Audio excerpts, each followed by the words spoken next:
Good morning friends. आज हम इस वीडियो में वेब डेवलपमेंट यानी फुल स्टैक डेवलपमेंट के बारे में बात करने वाले, front end back and road map के बारे में बात करने वाले 2025 का। ठीक है, तो आज हम इस वीडियो में स्टेप बाय स्टेप आगे बढ़ेंगे और एक एक करके प्रोजेक्ट के बारे में बात करेंगे। आप किसमें क्या प्रोजेक्ट बना सकते हैं, कैसे सीख सकते हैं, वेबसाइट भी मैं शेयर करूंगा। ठीक है, और लास्ट में बताऊंगा कि आप इंटर्नशिप भी कैसे लेंगे। ठीक है, तो चलिए, हम यहाँ पर मैं एक छोटा सा एक इमेज डाला हूँ। ठीक है, इसमें आप नॉर्मल आप समझ सकते हैं ये HTML है। ठीक है, तो ये एक स्ट्रक्चर आप सिंपल में ऑलरेडी जब आप वेब डेवलपमेंट कर रहे होंगे ना, तो आपको पता होना चाहिए। ठीक है, कि HTML CSS जावा स्क्रिप्ट डॉट जेएस क्या आपको नहीं भी पता तो हम ऑलरेडी बताएंगे आपको। HTML देखिए क्या है। HTML के बारे में हम पूरा ऑलरेडी बात करेंगे कि क्या क्या पढ़ना है, CSS में क्या क्या पढ़ना है। ठीक है, तो उससे पहले हम थोड़ा सा ओवरव्यू देना चाहते हैं।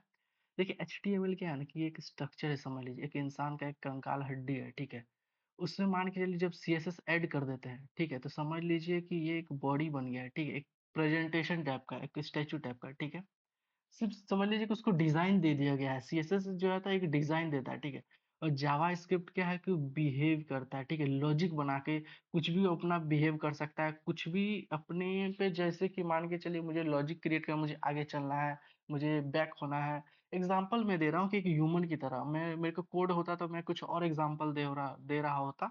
ठीक है, जब हम जावास्क्रिप्ट पढ़ेंगे तो बहुत अच्छे से हम बताएंगे कि क्या है करना है। ठीक है, और नोड जेएस में देखिए, नोड जेएस आप सीखते हैं तो समझ लीजिए कि एक ये ब्रेन की तरह काम करेगा। ठीक है, ये आपका नोड जेएस जो है ब्रेन की तरह काम करेगा। माई एसक्यूएल क्या है कि ये मेमोरी की तरह काम करता है। ठीक है, देखिए रिएक्ट जो होता है बहुत इंपॉर्टेंट है। ठीक है, ये रिएक्ट और नोड जेएस जो है ना वेब डेवलपमेंट का में बहुत ज़्यादा इंपॉर्टेंट है। रिएक्ट क्या होता है पता है? इससे आप जो है ना, बहुत सारी कंपनी जो है रिएक्ट जो है बहुत, मतलब जो एम्प्लॉय को रिएक्ट आता है ना, उसका सैलरी बहुत तेजी से हाई होता है। ठीक है, बहुत तेजी से, क्योंकि मार्केट में डिमांड रिएक्ट और नोड जेएस का बहुत ज़्यादा है। ठीक है, वेब डेवलपमेंट आप कर रहे हैं तो ये नोड जेएस और रिएक्ट आपको आना ही चाहिए। ठीक है, और उसके बाद क्या है कि एक्सप्रेस जेएस सीखेंगे। ठीक है, ये माइस्क्यूएल रिएक्ट होने के बाद आप एक्सप्रेस जेएस सीखेंगे। ठीक है, उसके बाद जब ये एक्सप्रेस जेएस सीख लेते हैं ना, तो उसके बाद डायरेक्ट आपको आ जाना है एपीआई की तरफ। क्या करना होगा? ठीक है, ये सब टॉपिक पे भी हम बात करेंगे। ठीक है, सिर्फ ओवरव्यू ले रहे हैं कि क्या है वेब डेवलपमेंट में, इतना कुछ क्या क्या सीखना है। ठीक है, अब उसके बाद चलते हैं HTML पे आते हैं। ठीक है, HTML क्या है? HTML हाइपरटेक्स्ट मार्कअप लैंग्वेज है। ठीक है, उसमें आपको एलिमेंट्स, टेबल जो है ये सब आपको सीखना पड़ेगा। ठीक है, ये आप 1 से 2 वीक में भी सीख सकते हैं। ठीक, और आपको वेबसाइट में भी बता देता हूँ कि आपको क्या करना है कि WS3 स्कूल पे आके आप HTML पे क्लिक करिएगा। यहाँ पे देखिए तो HTML, यहाँ पे इंट्रोडक्शन, बेसिक एलिमेंट्स, एट्रीब्यूट्स, ये सब देख सकते हैं। पैराग्राफ स्टाइल, फॉर्मेटिंग, बहुत कुछ है यहाँ पे। आप HTML के बहुत कुछ अच्छे से सीख सकते हैं। ठीक है, एक एक करके स्टेप बाय स्टेप आगे बढ़ सकते हैं।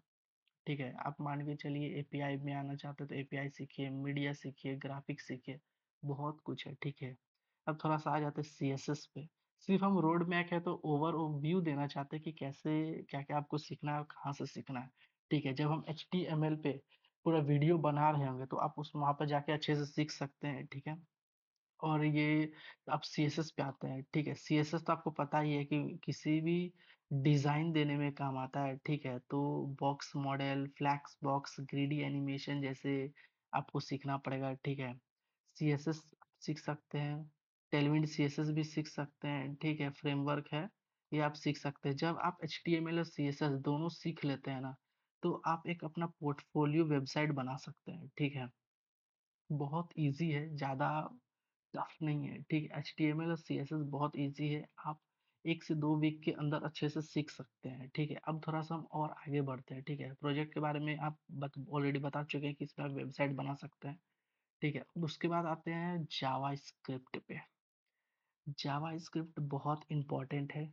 जावा स्क्रिप्ट सीखने के बाद आप रिएक्ट और नोड जेएस सीख सकते हैं। जावा स्क्रिप्ट आप नहीं सीखे हैं तो आपसे कुछ भी नहीं हो पाएगा, क्योंकि आप जावास्क्रिप्ट छोड़ देते हैं तो आप रिएक्ट नहीं सीख पाएंगे। आप वेब डेवलपमेंट जो है ना, आपको ये जावास्क्रिप्ट सीखना ही पड़ेगा, क्योंकि ये बहुत ज़्यादा इंपॉर्टेंट है। इसमें एक एग्जांपल ले लेते हैं कि आपको, बहुत सारे टॉपिक है, ये बहुत कम है। ठीक है, मैं सिर्फ एग्जांपल दे रहा हूँ कि जावास्क्रिप्ट में ये सब टॉपिक ओवरव्यू देना चाहता हूँ कि ये सब हैं। ठीक है। जैसे वेरिएबल सीखना पड़ेगा, let, constant, function, array, object सीखना पड़ेगा, डूम मैनिपुलेशन सीखना पड़ेगा, इवेंट लिस्टनर लगाना सीखना पड़ेगा, एपीआई के बारे में सीखना पड़ेगा। ठीक है।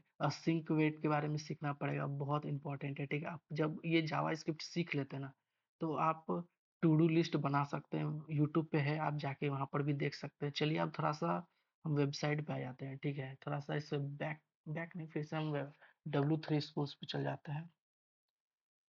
W3 स्कूल्स पे चल जाते हैं। तो सॉरी, यहाँ से कट करते हैं हम।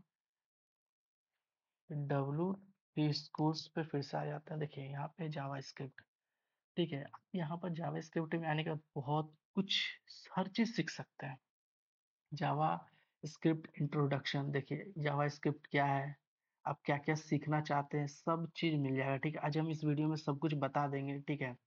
जावा स्क्रिप्ट देखिए कि एक क्या है। JavaScript is a programming language of the web. ठीक है।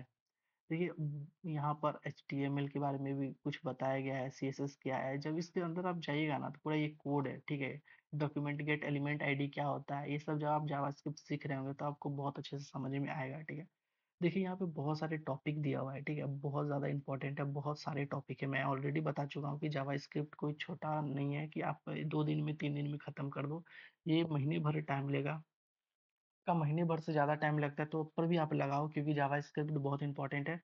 और इसमें बहुत सारे टॉपिक है। ठीक है। एक टॉपिक नहीं, बहुत सारे। और हमको लगता है इस जावास्क्रिप्ट को कंप्लीट करने में 2 महीने से ज़्यादा लग जाएंगे आपको। आप बहुत स्लो पढ़ रहे हो, 2 घंटे सिर्फ टाइम दे रहे हो, तब 2 महीने तो अप्रोक्स लग जाएंगे। क्योंकि जो भी आप कर रहे हो पूरा एक बार में करना, फिर दोबारा देखना ना पड़े। क्योंकि जावास्क्रिप्ट बहुत इंपॉर्टेंट, ऐसा नहीं है क्या है। और हाँ, एक एक टॉपिक आपको पढ़ना है। जब तक आपको समझ में नहीं आए आ जाता है, तब तक आप आगे मत बढ़िए, प्लीज आगे मत बढ़िए। क्योंकि बहुत इंपॉर्टेंट, एक एक सिंटेक्स से लेके लेट क्या होता है, कांस्टेंट क्या होता है, ये सब इंटरव्यू में पूछ देता है। कि लेट क्या होता है मुझे बताओ। जावा स्क्रिप्ट में आपका इंटरव्यू हो रहा है तो कुछ भी पूछ सकता है इंटरव्यू। लेट क्या होता है बताओ, वेरिएबल क्या है बताओ। तो आपको जब भी सीख रहे हो जावा स्क्रिप्ट, तो एक बार अच्छे से सीख लेने के बाद दोबारा जाना ना पड़े, फिर से रिवीजन उतना ज़्यादा भी ना करना पड़े कि आप एक ही चीज़ को बार बार पढ़ रहे हो। क्योंकि वेब डेवलपमेंट आप कर रहे हो तो बहुत ज़्यादा पढ़ना पड़ेगा। ठीक है। तो फिर हम आगे बढ़ते हैं। तो अब हम चल जाते हैं फिर से PPT पे। जावा स्क्रिप्ट के बारे में हो गया है, तो अब थोड़ा सा और आगे बढ़ते हैं। ठीक है। अब आ जाते हैं रिएक्ट जीएस। रिएक्ट जीएस बहुत इंपॉर्टेंट है, मार्केट में पूरा डिमांड है रिएक्ट जीएस का। ठीक है।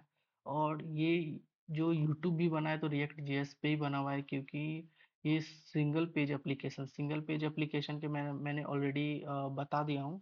क्योंकि एक बार उसको बार बार रिफ्रेश जैसे करना नहीं पड़ता है। ठीक है। जैसे कि एक बार कर दिए, वो अपने आप ही चेंज होता रहता है। ठीक है। मैं अब जब रिएक्ट जेएक्स पढ़ा रहा हूँ तो अच्छे से बताऊंगा। ठीक है। बस इतना आप जान लीजिए कि ये सिंगल पेज एप्लीकेशन है। ठीक है। तो ये सब टॉपिक है, ये सब पढ़ने पड़ेंगे। ठीक है। रिएक्ट कंपोनेंट के बारे में, प्रॉप स्टेट्स के बारे में पढ़ना पड़ेगा, यूज स्टेट के बारे में पढ़ना पड़ेगा। ठीक है। रिएक्ट राउटर के बारे में पढ़ना पड़ेगा, एपीआई के बारे में पढ़ना पड़ेगा। ठीक है। एपीआई हैंडल कैसे करते हैं, ये सब पढ़ना पड़ेगा। और उसके बाद जब आप रिएक्ट सीख लेते हैं ना, ठीक है, इसको भी आप कम से कम 1 महीने आप टाइम दीजिए। ठीक है। क्योंकि रिएक्ट जेएस से ही जुड़ा हुआ है, सेम ही कोड रहता है, सिर्फ इसमें भी थोड़ा सा अलग होता है, ज़्यादा अलग नहीं होता, सिर्फ कुछ थोड़ा बहुत ही अलग होता है। रिएक्ट जेएस आपने सीख लिया है तो समझ लीजिए कि आप सॉरी बहुत ज़्यादा, मतलब इंटरव्यू के लिए बहुत ज़्यादा इंपॉर्टेंट है रिएक्ट जेएस। क्योंकि मैं देखा हूँ कि TCS का वेब डेवलपमेंट जो स्टूडेंट बनाता है, उससे रिएक्ट जेएस का क्वेश्चन जरूर पूछ देता है। बहुत सारी कंपनी ऐसी होती है कि सिर्फ रिएक्ट जेएस आ रहा है तो वो एम्प्लॉय को ले लेता है, अच्छे पैकेज पे ले लेता है। ठीक है। तो जब आप सीख चुके हैं तो आप वेदर ऐप जो है, इससे आप एपीआई के थ्रू ये बना सकते हैं वेदर ऐप। ठीक है। आपको पता होगा कि वेदर ऐप क्या है, जो मौसम हम लोग पता लगाते हैं गूगल में सर्च करके। आप एपीआई के थ्रू एक्सेस करके उस प्रोजेक्ट को बना सकते हैं। ठीक है। तो थोड़ा हम और आगे बढ़ते हैं। के बारे में क्या होता है ना, कि बैकएंड का मतलब होता है जो आपको पता नहीं चल रहा है बैकएंड में क्या वर्क हो रहा है। ठीक है। फ्रंट एंड का मतलब होता है कि आप जो भी वेबसाइट आपका चल रहा है, जैसे कि चलते हैं हम आपको वेबसाइट दिखाते हैं। समझ लीजिए कि ये एक वेबसाइट है, ये फ्रंट एंड में आपको दिख रहा है। ठीक है। पर इसका पीछे का कोड जो है ये नहीं दिख रहा है, ये बैकएंड है। ठीक है। और ये फ्रंट एंड और बैकएंड को भी जोड़ा जाता है, ज्वाइन किया जाता है। ठीक है। समझ लीजिए, आप ये समझ लीजिए कि ये जो आपको दिख रहा है, ये एक फ्रंट एंड है, ठीक है? ये पूरा फ्रंट एंड है। बैक एंड क्या होता है, जो पीछे में इसका लॉजिक लगा हुआ होता है, वो हम नहीं देख सकते हैं, ठीक है? मैंने ऑलरेडी बता दिया हूँ कि बैक एंड का मतलब लॉजिक होता है, ठीक है? मेरे को बार-बार एक्सप्लेन दोबारा मैं इसलिए बताता हूँ क्योंकि हो सकता है कि बहुत लोगों को समझ में नहीं आता है, बहुत ईज़ी वे में मुझे समझाना पड़ता है, ठीक है? तो आपको लग रहा होगा कि मैं एक ही वर्ड को 2 बार रिपीट कर दे रहा हूँ, तो इसके लिए मैं सॉरी, क्योंकि बहुत सारे स्टूडेंट को बताना पड़ता है बार-बार, ठीक है? इससे भी लगता है कि बहुत वे इम्पोर्टेंट है, ठीक है? तो अब हम आगे बढ़ते हैं, ठीक है? रेस्ट एपीआई जो है इसमें सीखना बहुत ज़्यादा ज़रूरी है, ठीक है? उसके बाद सिंपल एपीआई का जो है विथ नोड.जेएस से आप प्रोजेक्ट कर सकते हैं, ठीक है? नोड.जेएस बहुत इंपॉर्टेंट है, बता दे रहा हूँ मैं। रिएक्ट सीखने के बाद आपको नोड.जेएस आपको सीखना ही पड़ेगा, ठीक है? चलिए हम आगे बढ़ते हैं फिर। उसके बाद आपको नोड.जेएस सीखना है, ठीक है? अब नोड.जेएस में क्या-क्या सीखना होगा? राउटिंग बहुत इंपॉर्टेंट है, रेस्ट एपीआई, ठीक है? मिडल वेयर बहुत इंपॉर्टेंट है, ठीक है? फाइल अपलोडिंग, ये सब बहुत मैंने बहुत कम टॉपिक दिया हूँ। आपको नोड.जेएस सीखना है ना, तो चलिए मैं आपको दिखाता हूँ कि वेबसाइट में कितने कुछ आपको सीखने के लिए मिलेगा, ठीक है? मैं थोड़ा-सा बैक कर देता हूँ। अब मैं आता हूँ नोड.जेएस में। नोड.जेएस, देखिए यहाँ पे ऑलरेडी रिएक्ट है, ठीक है? इस वेबसाइट में आपको सब कुछ मिल जाएगा, ठीक है? अब मैं थोड़ा-सा नोड.जेएस पे चलता हूँ क्योंकि नोड.जेएस बहुत इंपॉर्टेंट है, तो थोड़ा-सा बताना पड़ेगा। नोड.जेएस, ओह सॉरी, पता नहीं मिल नहीं रहा है, कहाँ है? कहाँ चला गया नोड.जेएस? मिल गया नोड.जेएस, ठीक है? यहाँ पे क्लिक करिए आप नोड.जेएस में, देखिए इसका टॉपिक देखिए, Node JS intro, get start module, HTTP, बहुत कुछ है, एक नहीं बहुत सारे टॉपिक हैं। आप देख सकते हैं कितना सारे टॉपिक है। इसको पढ़ने में अच्छे खासे टाइम लग जाएंगे, ठीक है? मगर आप इसको टाइम दो अच्छे से, ठीक है? एक एक स्टेप बाय स्टेप आगे बढ़ो, एक एक टॉपिक के अंदर जाओ, डीप नॉलेज लो, ठीक है? किसी भी चीज़ का डीप नॉलेज लोगे तो भी आप मार्केट में टिक भी पाओगे, क्योंकि ये बहुत इंपॉर्टेंट है, ठीक है? आप जाके इस यहाँ से आप पढ़ सकते हो, थ्योरी पढ़ सकते हो, ठीक है? फिर हम आते हैं अपना पीपीटी पे, ठीक है? तो हम आगे बढ़ते हैं,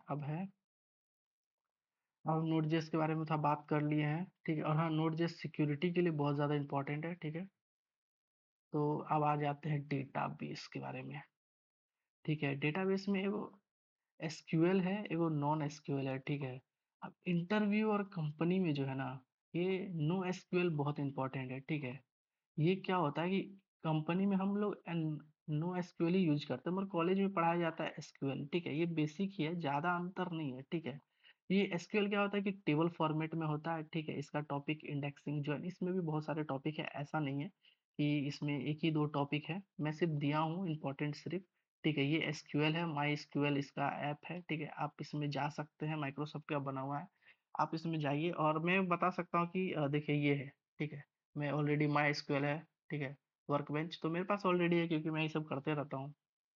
इसके बाद नो एसक्यूएल भी आप जाके यूट्यूब में आप जाइए, उसका वीडियो देख सकते हैं, ठीक है? ऑलरेडी बहुत इंपॉर्टेंट है कंपनी के लेके, बहुत ज़्यादा। आपको मैं ऑलरेडी बता चुका हूँ कि जो मोंगो डीबी है, नो एसक्यूएल है, ठीक है? और ये टेबल पे काम करता है, ठीक है? और ये नॉन टेबल है, आप इस पे डायरेक्ट आप, जैसे कि मैं एग्जांपल देना चाहूँगा तो डायरेक्ट टेबल, इसमें कोई टेबल का ज़रूरत नहीं है, टेबल फॉर्मेट नहीं होता है, मगर उसमें होता है, ठीक है? टेबल फॉर्मेट नहीं है इसमें। तो आप इस पे जब ये सीख लेते हैं तो इस पे भी आप प्रोजेक्ट बना सकते हैं, task management app with database, ठीक है? डेटाबेस वही होता है जो डेटा स्टोर करता है, ठीक है? किसी भी चीज़ का, जैसे कि आप एक वेबसाइट बनाए हो और वेबसाइट में, ठीक है, लॉगिन पासवर्ड होता है, तो उसका जो इम्पोर्टेंट होता है, जैसे कि डेटाबेस में क्या होता है कि हम लोग लॉगिन पासवर्ड से अपना यूजर आईडी बना लिए, ठीक है? उसके बाद इंस्टाग्राम में मान के चलिए हम फोटो डाल रहे हैं, अपलोड कर रहे हैं, तो वो कहीं पे स्टोर हो रहा है, ठीक है? वो डेटाबेस में ही स्टोर हो रहा है। ठीक है, तो ये सब भी आपको जानना पड़ेगा, जब आप सीख रहे होंगे तो बहुत अच्छे से समझ जाएँगे, ठीक है? मैं सिर्फ ओवरव्यू दे रहा हूँ, ठीक है? उसके बाद आते हैं connecting front end and back and. मैंने ऑलरेडी बता दिया था कि कनेक्ट भी करना पड़ता है, फ्रंट एंड का पार्ट को और बैक एंड का पार्ट को कनेक्ट करना पड़ता है, ठीक है? Calling rest API from react using, ठीक है? आप यहाँ पर आते हैं ना, तो जब ये कनेक्ट करना सीखते हैं, ठीक है? क्योंकि तो जब आप कनेक्ट करना सीखते हैं ना, तो फुल स्टैक ब्लॉग वेबसाइट आप बना सकते हैं, ठीक है? यूट्यूब पे ऑलरेडी दिया हुआ भी है, मैं खुद सीखा हूँ यूट्यूब से, एक्चुअली मैं सीखा था बहुत टाइम पहले, ठीक है? जब अपने कॉलेज टाइम में था। बहुत इंपॉर्टेंट है, ठीक है? एक है जिससे आप गूगल का हेल्प ले सकते हैं कि कैसे कनेक्ट किया जाता है, ठीक है? जब आप वहाँ स जाके सीख रहे होंगे, तब आपको अच्छे से समझ में आ जाएगा, क्योंकि अभी आपको समझ में नहीं आएगा जब आप रोड मैप देख रहे हैं। मैं जब कॉलेज टाइम में था तो मुझे पता भी नहीं था कि मुझे क्या-क्या सीखना है। जब मेरे को पता चला कि मैं एचटीएमएल सीख लिया तो मेरे को लगा कि नहीं, अब तो हो गया, कुछ सीखना नहीं है। फिर मेरे को सीएसएस सीखा, फिर मेरे को जावास्क्रिप्ट। जब इस तरीक़ा से मैं एक-एक करके आगे बढ़ा ना, तो मुझे पता चला कि रोड मैप क्या है, रास्ता एक-एक स्टेप के वाइज़ जो है ना मेरा खुलने लग गया दिमाग कि मुझे क्या पढ़ना चाहिए, क्या नहीं पढ़ना चाहिए। उसी तरीक़ा से आपको भी समझ में आ जाएगा कि कैसे। अभी आपको नहीं समझ में आ रहा तो कोई प्रॉब्लम नहीं है, ठीक है? तो फिर आगे बढ़ते हैं। एडवांस बैकएंड कॉन्सेप्ट भी आपको सीखना पड़ेगा। ठीक है, एपीआई बहुत इंपॉर्टेंट है। एपीआई का यूज़ बहुत जगह होता है। आपको ऑलरेडी पता होगा कि एपीआई क्या है, ठीक है? किसी भी कंपनी का जैसे कि गूगल मैप बना हुआ है, ठीक है? अब गूगल मैप बना हुआ है, ठीक है? और कोई और अदर कंपनी जो है गूगल मैप का एक्सेस लेना चाहती है, ठीक है? जैसे कि डोमिनोज़, स्विगी में जो मैप के थ्रू जो हम मेरे रूम तक डिलीवरी आता है, मतलब मेरे घर तक डिलीवरी आता है, तो वो कैसे आता है? मैप के थ्रू आता है। तो वो एपीआई जो है एक्सेस लेता है, ठीक है? गूगल से आप एक्सेस लिया हुआ है, ठीक है? समझ लीजिए कि गूगल मैप बनाया हुआ, उसका एपीआई एक्सेस लिया हुआ है मैप का, ठीक है? तो इस तरीक़े से एपीआई काम करता है। जब आप एपीआई सीख रहे होंगे तो बहुत अच्छे से वहाँ पर भी आपको समझ में आ जाएगा। मैं सिर्फ़ ओवरव्यू दे रहा हूँ, ठीक है? उसके बाद आप प्रोजेक्ट बना सकते हैं, रियल टाइम चैट एप्लीकेशन, ठीक है? गूगल में सर्च करिए रियल टाइम चैट एप्लीकेशन, आपको मिल जाएगा। बहुत सारे मतलब आइडियाज़ भी वहाँ पर हैं। डिप्लॉयमेंट डिव एंड डिवऑप्स, ठीक है? ये क्या होता है, जब डिप्लॉयमेंट बैकएंड पे कर रहे होंगे ना, तो आपको एडब्ल्यूएस क्लाउड, ठीक है? अमेज़न का है, ठीक है? अमेज़न का एडब्ल्यूएस क्लाउड है, ठीक है? इसमें क्या होता है कि आप अपना उस पे पुश कर रहे हैं, ठीक है? एक होता है जैसे कि आप अभी आपको समझ में नहीं आएगा, ठीक है? एक पाइपलाइन बन जाता है, ठीक है? आप गिटहब यूज़ कर सकते हैं, ठीक है? आप एडब्ल्यूएस के बारे में अभी नहीं सीख पाओगे, क्योंकि सिर्फ़ फ्रंट एंड बैक एंड सीख रहे हो। एपी जो बहुत सारी कंपनी जो क्लाउड पर वर्क करती है ना, ये जैसे कि अमेज़न का एडब्ल्यूएस। और अब मैं आपको बता दे रहा हूँ कि अमेज़न जो पैसा कमाता है ना, ज़्यादातर अपना क्लाउड से ही पैसा कमाता है। क्योंकि उसके पास जो है सारा डेटा अवेलेबल है, वो डेटा को स्टोर करता है, ठीक है? मतलब ये क्लाउड कंपनी, जब आप क्लाउड पढ़ रहे होंगे ना, तो आपको अच्छे से समझ में आ जाएगा कि एडब्ल्यूएस क्या है, ठीक है? फिर सीआई/सीडी पाइपलाइन है, ठीक है? आपको गिटहब जो है आप आना चाहिए, ठीक है?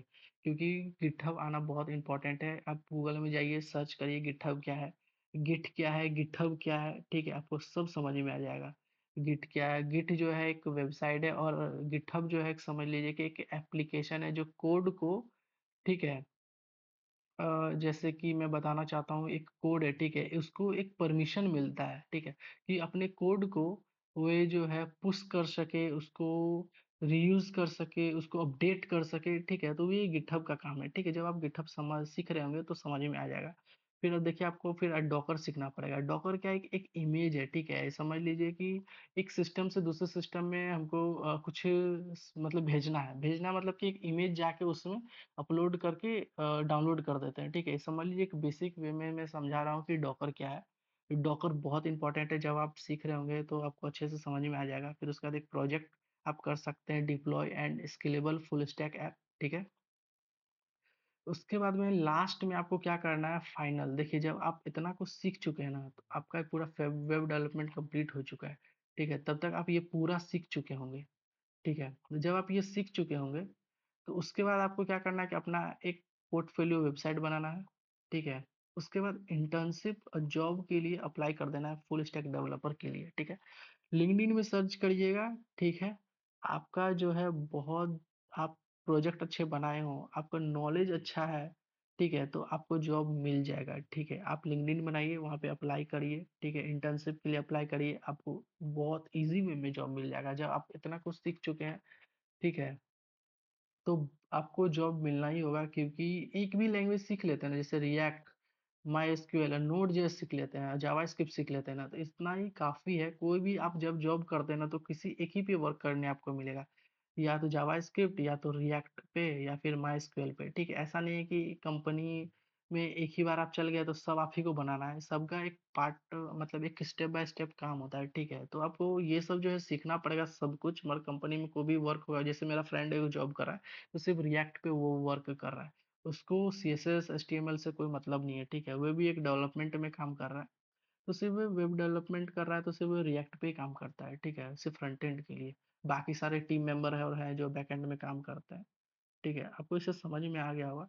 तो चलिए हम इस वीडियो को यहीं पे एंड करते हैं, फिर मिलेंगे नेक्स्ट टॉपिक पे।